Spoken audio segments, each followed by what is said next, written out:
Hello, everybody. Welcome back to episode numero uno of Nebula Jazz.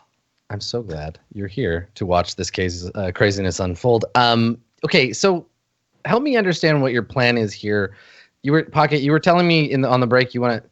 So you're stealing your clothes, or I'm just stealing one of the red leather jackets. Just one of them. Just one. The one that has like some spikes on it. Someone had one with spikes, and I'm like, I want that because I want to match Sparky. So now I have spikes on my jacket, and it's red, and it's perfectly fitted because the guy was kind of smaller like me.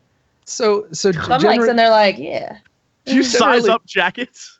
Yeah, exactly. I'm sizing up. Nah. Well, I think Sparky is probably running around like doing that for you, like, scanning them and getting like one that fits and like helping you pull it off the guy. And yeah, like you were saying, like they're lying around unconscious or like groaning in pain. And yeah, you just turn one over, and so maybe we don't see any of that. Maybe we just we see you going into the shop and you've got the jacket on and you're like flicking some debris off of it. And I stole that guy's like metal bat as well, so I'm just walking around with Sparky, my spike jacket, and a metal bat now. It's looking completely weird. So you literally just look like one of them, basically. Yeah, pretty much. Yeah, the bat. It's pigtails. It's an aluminum baseball bat, and it has "Beat It" spray painted on it in red letters, and you've got your jacket, your members only jacket on. Mm-mm. And so you come in, and I think Eugene, you're small enough that maybe Cthulhu doesn't see you right away. But the inside of Cthulhu's shop, Cthulhu is a curios dealer who runs like an industrial scavenge operation on the side. His shop is mainly where he keeps all of his like cool looking stuff. So when we come in, it's like walking into a pop culture museum for the galaxy. And we as an audience, we would see a lot of just kind of strange looking alien props around. Like there's probably like a gold sword in a wooden case.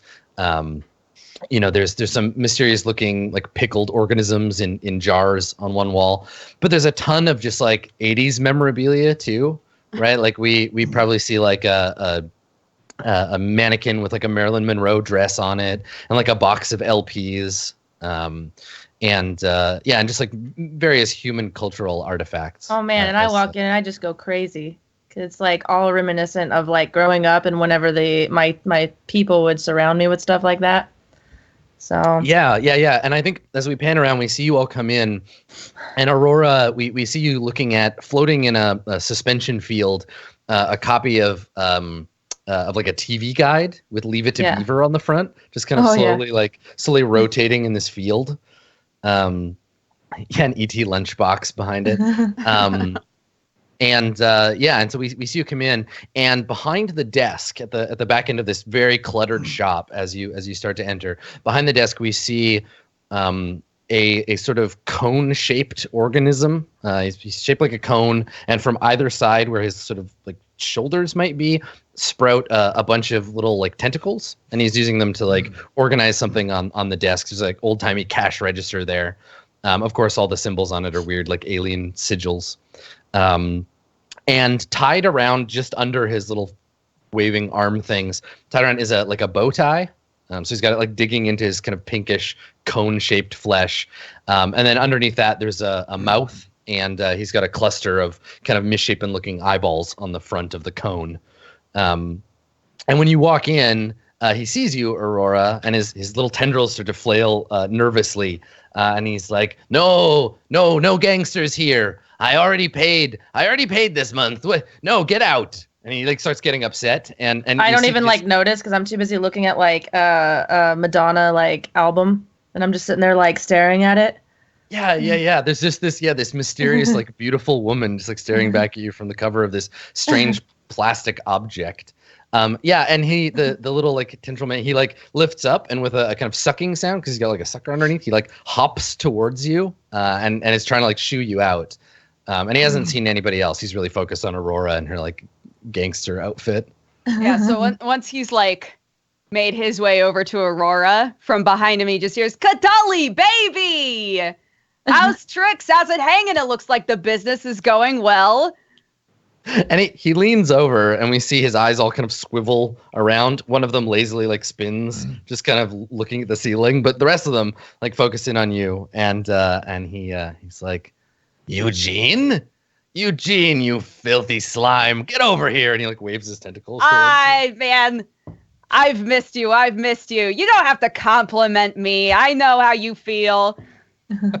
So he picks you up and like kind of cradles your blobbiness against him and like yeah, I try to like hug back, you. but it's just kind of like awkward. Like it just looks like a bunch of little pieces of slime are trying to poke out and like.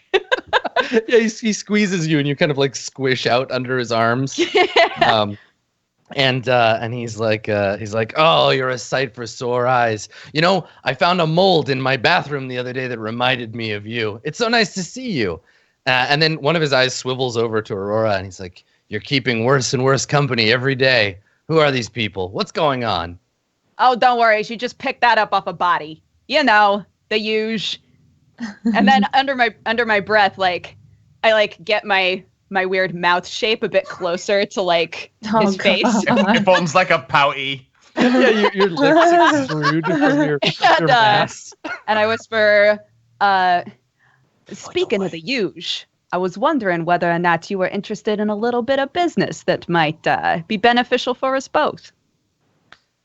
He kind of pulls you off of him and deposits you back on the floor. And he says, I'm a very, very busy entity. But for you, Eugene, if you've got something good for me, of course, step into my office. And he kind of like bloop, bloop, like blops over towards the back room. Okay, and I just kind of like squish over to where he goes. Okay. All right, yeah. So in the back, he's got this little room, and there's a desk and a chair, and then there's a chair on the other side that you can slurp up into, and it's much more Spartan in here. Behind him, he's got this big velvet painting, and it's that painting of like dogs playing poker, but one of the dogs is like a giant featherless bird. And he picks up off the table with one of his tentacles. He picks up one of those green plastic visors, those like accountant's visors, and he puts it down over the cone. And he pulls out a data pad, this kind of old looking like screen, and he says, "You always bring me the best scavenge. What have you got? Fuel cells, armor plates." Oh, I got something even better than that. I got something rare. I got something that you and I would only dream of finding. And you know I came to you first. You know that you're always the first person I'm going to come to with this kind of thing, right? And he's like salivating in anticipation, like literally just drooling down the front of him. So I like slowly like from within my body, I just kind of like right, you just extrude the object. It just falls over, and I was like, "Tell me what you think that is." And he looks at it, and he looks back up at you, and he looks at the object again, and his lazy eye spins at the ceiling. And he picks it up, like turns it over, and we can see it he's got a ceiling fan that's blocking the light and creating this sort of flickering effect, and he holds it up, and you can see the wonder in his eyes, and he looks at you and says quietly, Is this what I think it is? You know it is, baby. You know it is. Where did you get this? And he like sets it down. Now I'm not gonna reveal all my secrets here, but I think that this could do very well for both of us. And he nods, and he says, of course, but I'm going to need a few days to find a buyer. It's dangerous merchandise. And he kind of like looks around shiftily, and he leans in and he says, I've heard some rumors. And as he says that, we pass back into the room. And what's everybody else doing in the shot, out in the shop proper? Aurora, you've got lots of stuff to look at, but Rex and Quinn, what are you two doing? Quinn, do you want to go or doesn't matter to me, baby? Doesn't matter to me. Quinn is looking at what, from a distance, appears to be some sort of tiny encased jar or container, and as you get closer you see just how tiny it is in his giant lizard hand, and it is an old strawberry shortcake thermos. and it has little strawberry shortcake on it, and it has the logo, and he's just looking at it, and he can't tell if this is the most incredible rare find to add to his collection or if it is garbage. And he's just staring at it intently and like sort of rubbing his Komodo dragon like facial structure, and he's just like but he can't but he's intently focused on this one object. Nice. I'm gonna offer you a compel. I think you realize that this beautiful thing must be yours. You must have it. Funny. I was thinking of compelling the exact same thing. It would fit perfectly into your collection. You can see like in your mind's eye the spot where you would put it on your shelf. And yeah, before the scene is out, you have to obtain by whatever means this beautiful object. Do you wanna take that fate point? 100%. Yeah, I'm in. All right. Good. All right. Okay. Yeah. So while you're obsessing over this beautiful thermos, Rex, what are you doing? Rex is kind of just leaning on the wall by the door. He's got his arms folded. He's watching like Sparky chase its own tail, and like in the room, and like, you know, everyone's just kind of like moseying about looking at the stuff. I think here's the thing. So I think that we get another sight gag where it's you looking around and you see Sparky, and Sparky is sitting on his haunches looking at an object. We see Sparky first. He's a little tail wagging. He's looking very intently at this object, and it's a gramophone, and it's just pointing the front end of the gramophone, and it's just like spinning quietly, and he's just staring up at it. And so we pan across the room, and you can kind of see what everybody's up to. Is there anything here that's like grabbing your attention, or are you like, what's your deal right now, Rex? Not really. He's kind of just waiting for them to come back out of the room. He just wants to make sure he's by the entrance in case, you know, their meeting is disturbed by another customer or any of the sorts. So he's just kind of like taking the silent treatment and just leaning against the wall. Okay, cool. So you're on guard duty. Yeah. I reach forward and I grab an album and I pull it out and I hold it up to everyone else for everyone else to see. And I'm like, hey guys. And then I like grab my jacket and it's a Michael Jackson album. I'm like, hey, look. And then I just like throw the album behind me and just keep searching through all the albums. Mm-hmm. Yeah, digging through the LPs. Cool. Yeah. All right. So while you're all out keeping yourselves busy, we pan back to Eugene, and and so Cthulhu is saying to you, he's like, so it could be a little difficult to move this merchandise right now, what with political tensions being as they are. And I know you know that the station is a neutral place to do business. We run on commerce here, not politics, but there's been some talk. Apparently, the High Prince is somewhere in the station. Some kind of secret meeting. And what is he doing here? He shrugs his tentacles, and it's like watching like a wave of like writhing.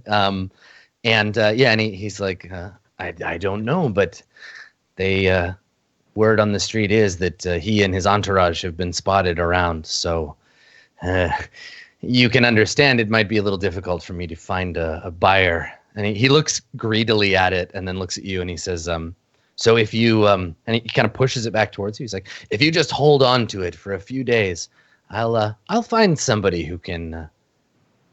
Say no more, buddy. I wasn't about to leave this with you. You know I'm no dupe, but anytime that you need somebody to take a look at this thing and know that it's for reals, we'll show up. We'll help you out.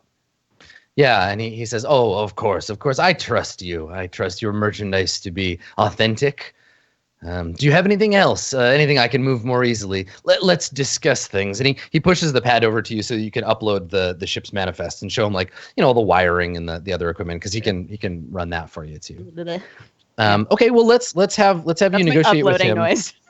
Yeah. Blah, blah, blah, blah. Yeah. All right. So let's have you make let's have you try to create an advantage. So what I want to do here is you'll roll and I'll oppose you with his business acumen. And if you can beat him, the more you beat him by, the more you're like flush with cash, advantage will be able to be used. So it'll be an advantage that'll stick around for everybody, that'll represent the bank account of the group, gaining some additional cushion.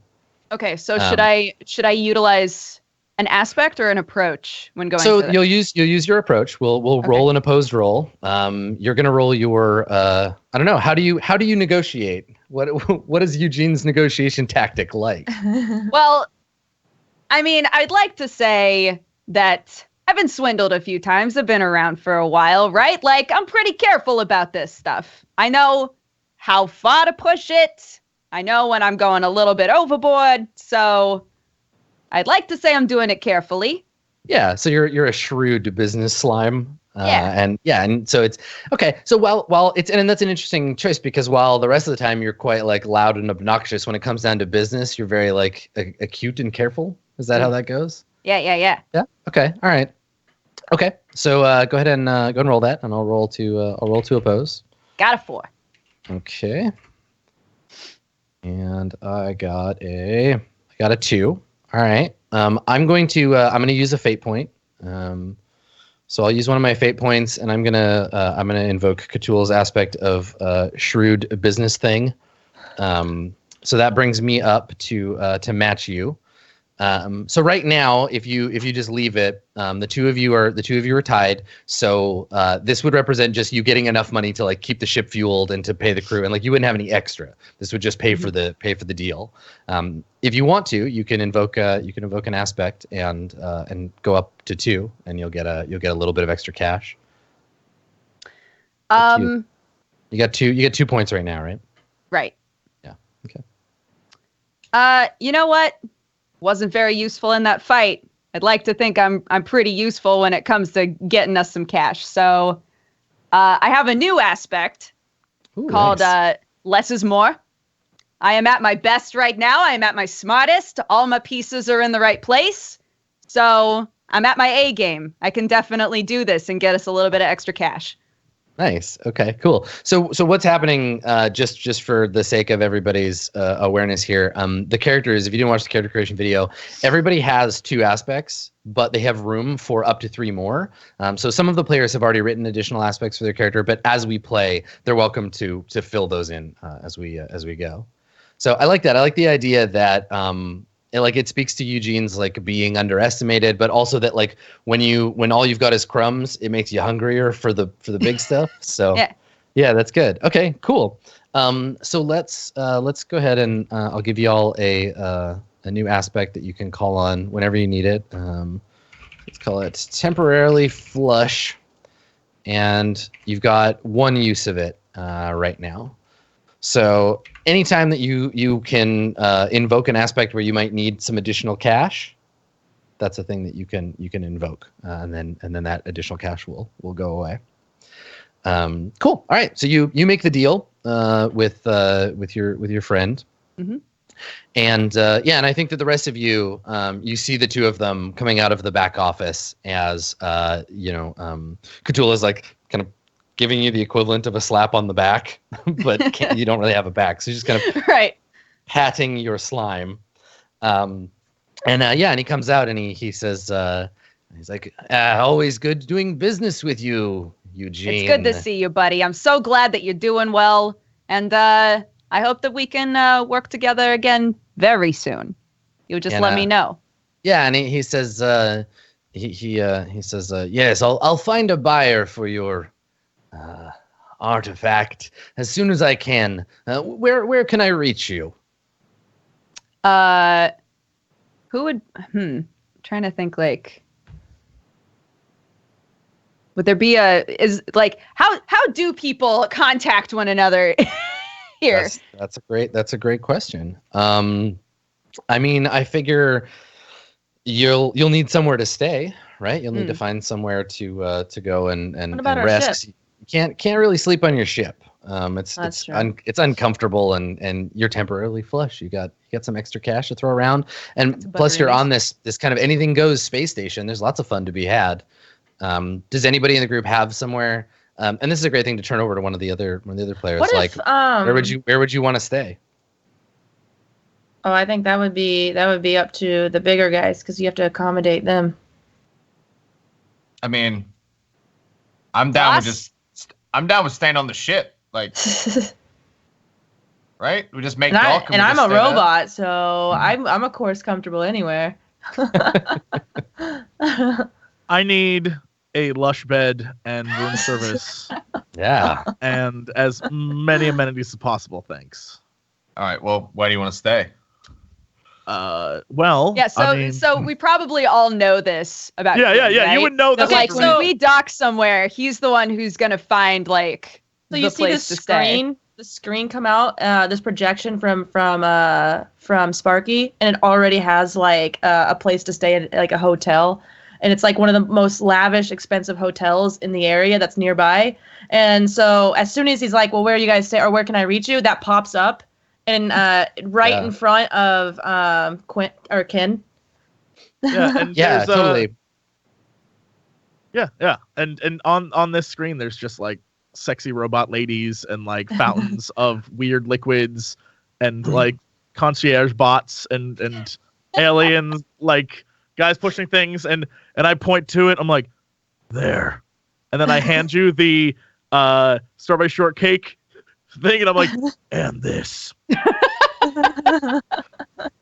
I like sort of take it in my hand, and I look at Cthulhu with kind of this like, he's precious, right? Look on my face. I'm like, can we throw this in for old time's sake? So he looks at it, and he looks at you, Eugene, and then I think he sees Quinn for the first time, like under the hood, and all of his various eyes kind of like his eyebrows furrow at once, and he sort of sneers with his sort of his sucker mouth, and he says, That's very, very expensive, Eugene. I don't know. I don't know if you can afford it. You have to keep your ship fueled after all. And he like goes to take it from you. Like, stop touching that. Wouldn't I know, since I'm a little, like, I was a human girl that was raised around human things, wouldn't I know that that's strawberry shortcake? I don't think that... Is it possible? I think the thing is like, I think you like, it's probably got the name on it. But I think that your upbringing on Elaxatron was imperfect. It wasn't based so much on like literal observation of humanity, but on like radio and TV broadcasts that ended up in space.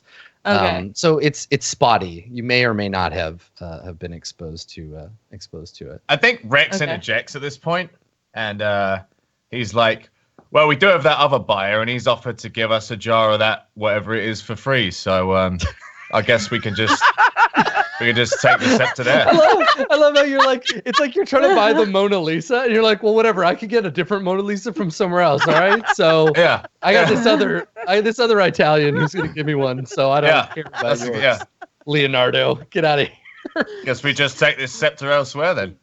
It's just like, I just kind of like ignore what Rex just said, and I get a little close to Cthulhu again, and I go, come on, man, don't be like that. Like, he's a good guy. I mean, I know, and you know, and like, I get it, but like, he shakes. He shakes his body because he doesn't have a separate head. He kind of just like quivers his body. He's like. Eugene, you of all people, I would have thought you would have remembered what happened when those Serpenties came to my last business. I can't do business with a filthy lizard man. I sort of like interrupt him there, and I point the metal bat in his face, and I'm like, hey, we already took care of a big problem for you. And I point out the jacket. I was gonna say, I like how just because you're dressed like a gangster, you're like, wait a second, I could use this bat to break the things you love. Wait a minute. Yeah, I'm like mildly. I'm trying to mimic like some gangster movie I saw on TV a long time. So, and even maybe mimic some of Eugene's accent. So I'm like trying to get all up in his face and stuff. Like, guys, come on, we don't gotta be that way. He's a good guy. Let's have you roll let's have you roll to overcome to overcome Cthulhu's spacism. Okay.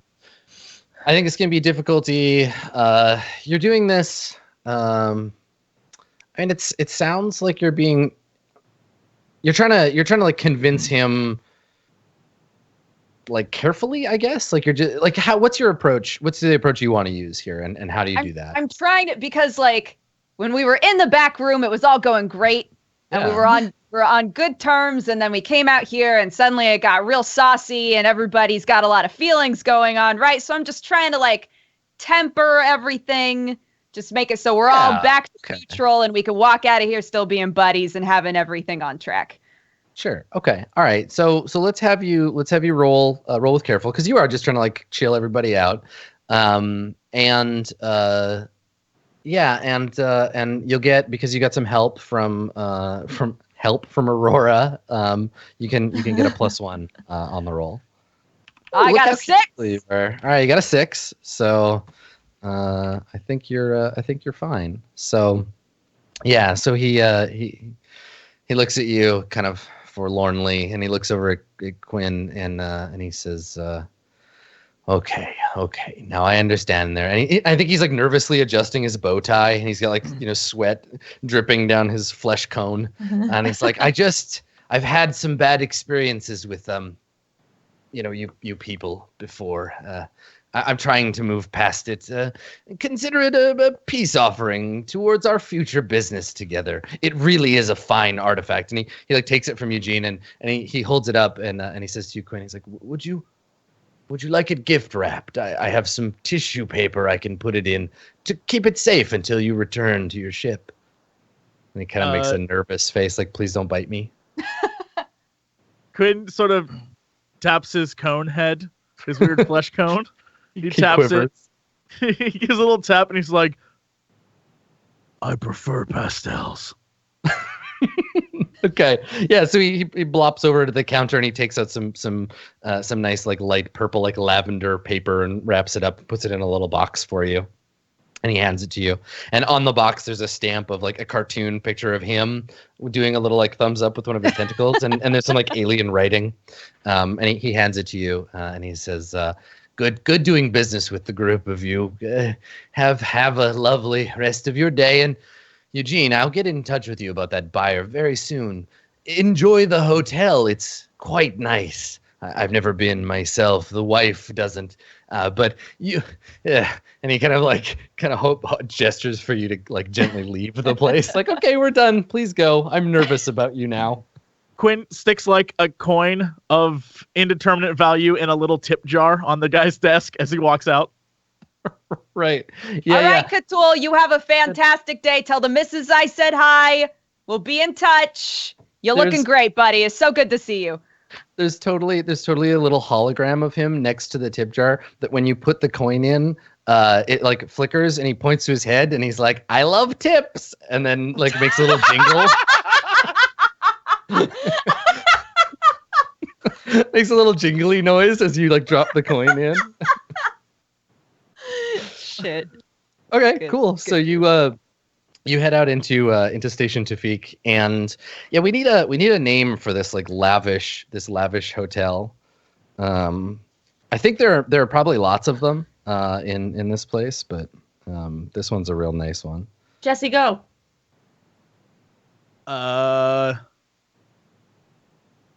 Morbaloff on the Ritz. Okay, perfect. Yes, the Morbaloff.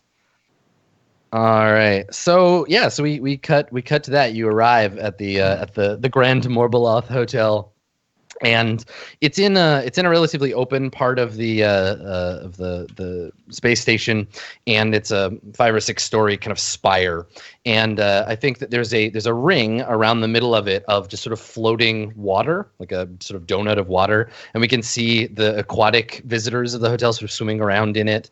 And there are a bunch of vehicles and various sort of like riding animals out in front. A big fountain that's spraying some kind of purple fluid into the air. There are a couple of guests like lounging around in it as you approach. And I think that as you get closer to the hotel, Rex, you spot a like the sort of space equivalent of like a limousine. There's this like long black mirrored panel vehicle off to one side, and there is there's some kind of like a bodyguard like android He's about like 9 feet tall, kind of very imposing looking, but he's wearing a black suit over top of his chassis. He's got a tie and a collared shirt on, and he's standing there just kind of scanning the crowd as you walk by. And you're headed for the desk. Yeah. Cool. Okay, Right. is that it? Oh, I just wanted to make sure you if you had any questions about that. That's just the thing that stands out among the crowd. This is like obvious security guy. As Sparky walks by, can he do like a quick scan? Yeah. Just sure. does like a quick scan of the guy, and then like stores the data and keeps walking behind me. Okay. Yeah. Why don't you? Are you trying to make it look like subtle or? I wanted to definitely. Well, what I'm trying to do is just get information on what kind of robot that is, what kind of android that is. So the dog just looks at him and takes like flash photography. Yeah, just like we see like whenever he does that, you see just Sparky's eyes go from like a faint like red to a bright white real quick, like he's scanning. So. Mm-hmm. Like a dog just always has red eyes. That's horrifying. Yeah, pretty much. He's a giant metal bot that walks or that has red eyes. Yeah, well, robot dog. Yeah. Okay, well, why don't you roll your I guess sneaky? Is it sneaky? Yeah, God. I think you're trying to be sneaky. And I'm trying. I'll roll to defend. Okay. Dude, that robot might hack your dog. He might get pissed off at you. Why is he gonna hack my dog? He'll just be like, "What are you doing?" No, dude. Oh my gosh! Give him a virus. No. Please be. Oh no! All right. No! So, yeah. Yeah, I think you definitely get noticed. Your little canine unit like runs over and starts like barking at the guy and like running around his feet. And the robot like looks down at him.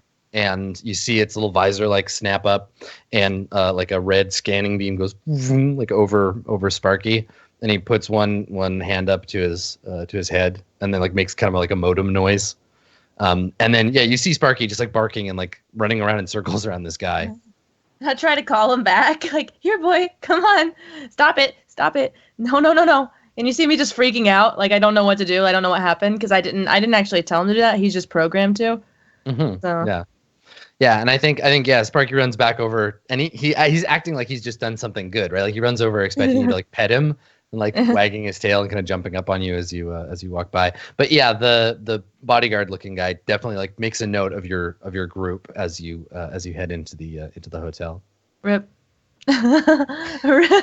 Well, doesn't matter. Don't I still get the scan though? Because he scanned them still, right? We got noticed. Yeah. So you can still do the thing. Okay. So yeah, I mean, I think he's a bodyguard robot built by some like security concern. He's not an Alexitronian device, but it's a fairly common model used among like crime bosses. It's because they're like their Asimov settings can be removed really easily, so you can just program them to kill people if you want to. And that's not very common. So this particular brand is popular among people who want to not just frighten people off, but to hurt them real bad. Okay. So that information is stored in Sparky and available to you. Okay. Sounds good to me. Cool. Okay. So you get into the hotel, into the Morbaloth, and yeah, it's huge. I think that immediately there's a very, as you described before, Quinn, there's a very sexy android, very sexy robot comes up to you, and he gives you a bow, and he says, he's like, "Welcome to the Morbaloth, guests. Do you have a reservation?" And like his little hologram eyes like wink at you, Eugene. Well, damn. How? So can I play it that whenever Ken said, is it Ken or Quinn? Doesn't matter. Okay. Whenever Quinn said I'm a lizard that, man. It doesn't matter. whenever he said that he wanted to stay there, Sparky then booked the reservation mechanic like through himself. Can he do that? You think he can pull it up, but can he do that? What do you want to do? Like he booked the reservation while we were sitting there talking while I was threatening the shopkeeper.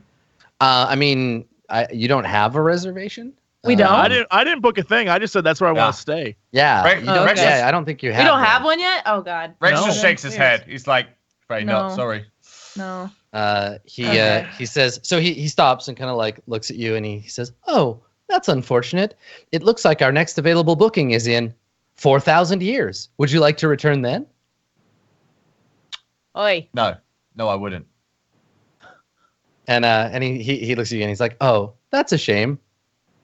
And just kind of like awkwardly like stares at you. Like, "Okay, then what are you doing here?" They're all booked up, kid. What are we gonna do? He turns back to the robot and just says, "This is where we're staying." Oh gosh. All right. Yeah, I think he just kind of like looks confused at you, and his face goes from like slightly sultry pout to like kind of confused, and he says, "Do you have a reservation?" I reply, "We do now." Okay.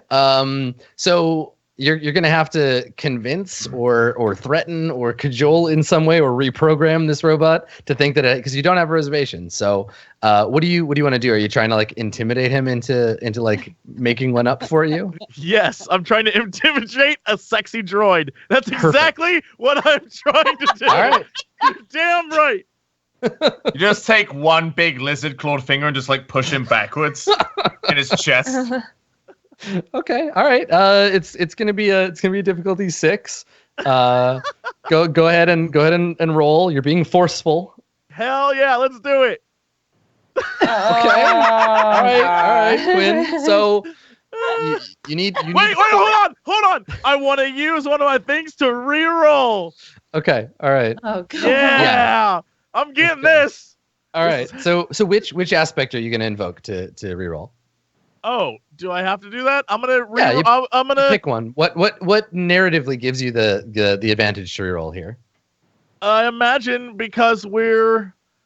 Does it have to be one of the ones that we've already used so far in this part of the story? It can be any of your 3 aspects from your character sheet. I'm gonna compel you, Jesse, that you are ex-royalty. You are a guardian of the 12 Serpentis. You can only stay in a royal place. That's very true. And he's That's basically very true. lowering your social status right now. You know. Yeah, I will. It's super offensive to me. So Okay, so there's sort of 2 things. There's 2 things happening here. So you're looking for. You've made a roll and you're going to fail. But you need to spend a fate point to reroll. So that's one thing. You need to use an aspect. But also, Sam is offering you a compel to take this very personally and to make it very clear to everyone around you, like, how dare you treat me like this? Don't you know who I am? So let's resolve that compel first. So are you going to be like, throw back your robes and be like, listen to me, you sex bot, and like let everyone around you know that your lineage? Hold on. Or not. Give me a sec. I need to think of what I said earlier. Okay. The same line. It has to be exactly the same. He pulls back his hood and goes. And he like rises up to full 8 feet. Yes, to full 8 feet. Yes, and he's like, "I am Quinn Talak, Here he the goes. last guardian of the 12 Serpentis, the damned son of Slin. Today your families will lament, and remember your choice not to run." And I push him back, and I'm like, Right. "We will stay here." Awesome. Okay. All right. I give Jesse a fate point, right? Yeah, so take one of your points and you give it to Jesse, and then Jesse, you can invoke that same aspect with that point. So Hell yeah. Why don't you just give one of your just give it straight to me, Sam? Okay, I'll just put it in the middle. Yeah, I'll take it there. Okay, so just to be real clear here, now, so Sam, you don't have any fate points right now, Right. which means if anybody compels you, you can't say no.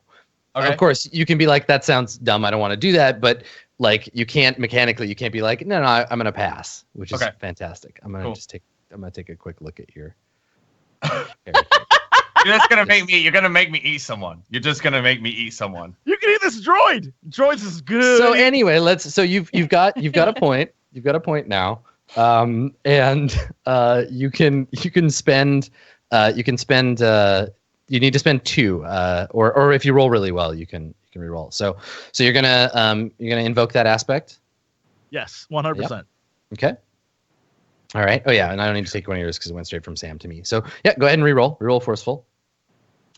Okay, good. So you're at 4 now. Do you have another aspect you can invoke to bump that up to 6? Yes.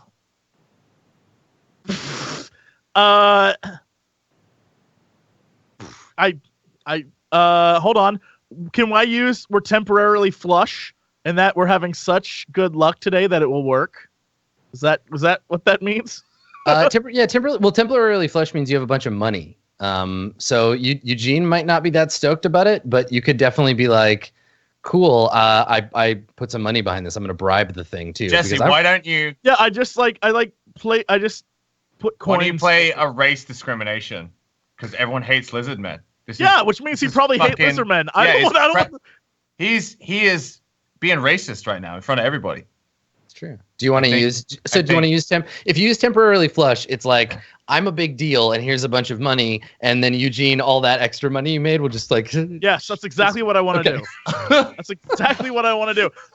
I reach into Eugene. Buddy. I reach into Eugene and go. Oh, excuse you. You need to ask before you do that stuff. Pull out the coin. I like how here's the thing, right? Like you reach into Eugene and literally take their wallet out of them and like take their credit card out. Like, okay. And then sort of like plop it, slime covered in all, into the robot's hands. Yeah, I mean you don't even need to. The robot's got like a credit slot on the front. You can just swipe it. Swipe it, yeah, and little slime drips out of the credit card slot. Some of the slime like collects together into a slime about this big that goes whee. So you swipe the card. You use up your temporarily flush. There goes the extra funds, but you get to stay in the nicest hotel on the station. So the robot, the sexbot, like staggers back and he like kind of goes to wipe off his chest and he's like, well, of course, sir. And then one of his little holographic eyebrows like kind of arches, and he's like, if there's anything at all I can do to assist you, just let me know. I'll take care of you personally. And he like goes to put his arm around you, and he's like, your room is this way, and like goes to take you there. His arm like reaches your butt cheek. Pretty much. Yeah, he just like cups one of your lizard butt cheeks. But he's like, this way, sir. We have special rooms, and like leads you over to this bank of like a dozen like kind of crystalline elevators moving up and down through the building. So what does a luxury room designed for lizard men look like? Well, it's designed for all species comfort and quality sleep. It is lavish and huge and beautiful. It is 12 rooms big, and each room is it's sort of like those Japanese love hotels where each room is a different style room, except each one of these rooms is a different take on a planet from one of the many important systems around the quadrant. And one of them, for instance, is sort of a pool with like a whapping, like it's a pool room, but it has the stars that look like a very similar system nearby. One of the rooms is just dirt on the ground and like weird cricket noises. And one of the rooms is very, very hot with a bunch of heat lamps. I was going to say, one of the rooms, it's got like a big flat rock and then heat lamps. Yeah, and there's the rock in the middle and just a bunch of heat lamps. And then there's all sorts of different rooms, but there's definitely no room that a human would be comfortable in. Yeah. Just doesn't exist. So Aurora, you're walking through this like suite of rooms, and none of them, like one of them you walk up to, and it's got like a big list of like, if you go into this room, it will kill you unless you are one of these species. And there's like green light coming out of the doorway. But yeah, you can't sleep in any of these. Like they're just nope. You just see me like sort of look around, and I walk up to just a wall in the general area, and I just sit down and like slunch over, and then you see Sparky do the same. Like he sits and his head just drops and the lights go out, and I just choose to sleep like that because I'm just like whatever. I'm a robot, remember? Mm-hmm. Like it's fine. I'll just power so down I in go the into hallway. shutdown mode. Mm-hmm. With Sparky. Yep. Okay. So yeah, I mean, you're all like pretty tired from a long trip, but like Eugene, there's a room where you can get vacuumed up into a bag for the night to rest. Yeah, I was gonna say, I think Eugene's perfect room would be like, it would look kind of small and cramped to the average Joe, but it's like a nice warm sack for me to just curl up in for the night. Yeah, you totally get wet vacked into a closet. Yeah. Exactly. Awesome. And then Rex, there's a tank, definitely like a tank that you can climb into, and actually, do Sharkanoids sleep? Like, how does that work? We kind of just like chill. You Yeah. know? We kind of just like we don't really sleep. We kind of just chill. So I think there's like a tank. And there's like maybe like a little water fountain and stuff that like goes into it and stuff, and he's just chilling. He's just like floating on the surface. Maybe he's reading a book. Well, I think this is the thing. Like you find a room that you can rest in, and everybody's getting ready to rest. But I'm gonna compel you. I'm gonna give you a fate point. I'm gonna compel your Son of a bitch. I'm gonna compel your predatory hunger. You don't want to go to sleep hungry. And there were so many delicious looking herbivores downstairs. Oh no. So maybe you feel your stomach like gurgle a little bit, and you're like, haven't eaten in a while. This is something that I do my best to hide from the group too. Like they're not really in on this loop. So I think maybe Rex just kind of like, he goes to the door and he's like, gotta pop out for a bit. So I'll be back in a while. I'm already in sleep mode, so just he's out. He just kind of leaves the room. I don't think anyone heard you. We've all we've all passed out. He says it anyway. Talk to nobody. You're just talking, and I guess like the only one that would even hear anything is Sparky. Like his eyes pop back to a red glow, and they turn and look at you, and his tail starts to wag again, but he doesn't actually do anything. So cool. Yeah. Yeah. Okay. He just says it for peace of mind. Like he just doesn't want anyone to question. So Rex, we find you, we follow you out, we fade out or wipe to like the like aquatic lounge. So it's basically like an indoor pool, like the whole floor is an indoor pool, divided into freshwater and saltwater on either kind of half of this circular pool. In the center, there's a bunch of sort of styrofoam looking like rocks, and there's a musical instrument of some kind on the top. And it looks kind of like an organ. There's a bunch of like plastic and metal piping coming off of it. And it's currently being played by a guy who looks like a kind of humanoid lobster. He's got his little hands up on the keyboard and is playing it. And then lying on top of the piano thing, wearing this like beautiful like red sequined gown, is just like a literal like a manatee. And he's singing some kind of like opera from whatever manatee planet he's from. And as you walk in, a bunch of little kind of alien-looking like penguin creatures kind of waddle by you, and they're all wearing little like business suits and like walk by, kind of like chirping to each other. And your stomach like gurgles again, and you're just surrounded by food. Like there's just so many people to eat in here. Is that can I wait for the opportunity that one of them is maybe gonna like go to the bathroom? I mean, I guess what do you want to do? I think I'm just gonna hang out until I see one of them just like separate from the group, maybe go to the bathroom or something, and I'm just gonna follow him in. Okay. All right. So the little like penguinoid business convention. They all go to one of the shallow like ice water pools, and they all kind of slip in. And one of them in his little like flipper hands, he takes out a pack of cigarettes, and he like chirps to the other ones, and they all kind of like nod, and he like waddles off to go have a smoke. There's a message here. There's a moral here, everyone. So we follow him.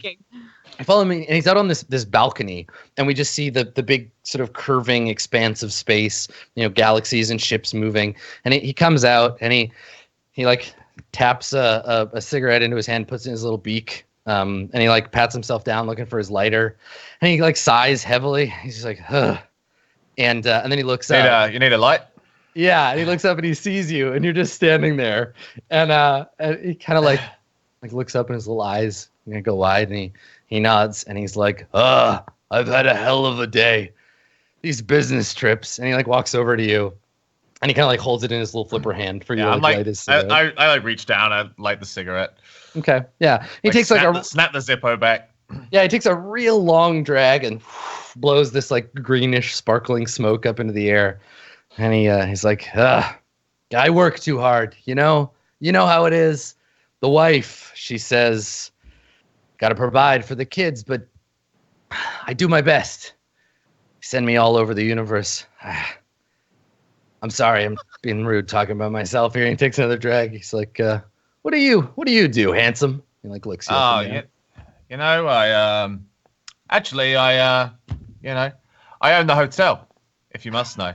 And he makes a little like penguin chuckling noise. He's like, pull the other fin. No, I am. I'm not too happy with it. They don't even have anything I can eat on the menu. You know what I mean? So, yeah, I'm in the same situation as you. Kind of a rough night, really. And he nods, and he's like, well, here's what I'm gonna do. I'm gonna go back inside. I'm gonna get myself a drink. Then I'm gonna get myself another drink, and then I'm gonna eat about 100 of those little fish they got at the bar, and then I'm just gonna float around all night. I've earned it. That sounds like a good plan, but hey, you couldn't help me out with something, could you? He kind of like looks up at you. He's like, "What? Like what?"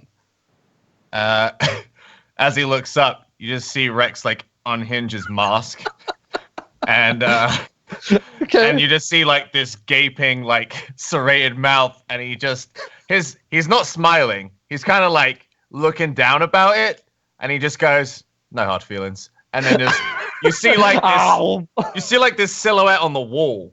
Like you don't actually see it happen, but you see this silhouette of like a penguin man, and you see like this jaw just unhinge and then just like bite down on the head of the penguin. Yeah. And then totally. The shadows just mesh, and you see like blood spraying everywhere. And you see like feet. And you see like a blood like hit the wall and all this kind of stuff. You see little feet just flap and they go limp. Right, as Rex shoves the tiny penguin man into his mouth. Yeah. You monster! Yeah. And then we like Perfect. It kind of like swipes, and we see like Rex kind of like wiping his mouth, and you see him like pick up this little penguin tux and kind of just throw it over the balcony and dust his hands, and then he kind of like picks up the half-smoked cigarette that was on the ground and just lights it and finishes it off. And then just kind of like puts it out, and as he puts out like on the ground, and next to the cigarette, you just see like one little penguin flipper just on the ground that he forgot to eat next to the cigarette, and then he just like walks back in and just like heads up to the room. Perfect, excellent. All right, well let's take a break here. We'll come back in just a little bit. We'll let everybody process that. Chat. He was unable to say no. Yeah, he actually couldn't say no. He could not say no mechanically. He had to do that because Adam's a terrible person. I mean, here we are. I'm not gonna say no.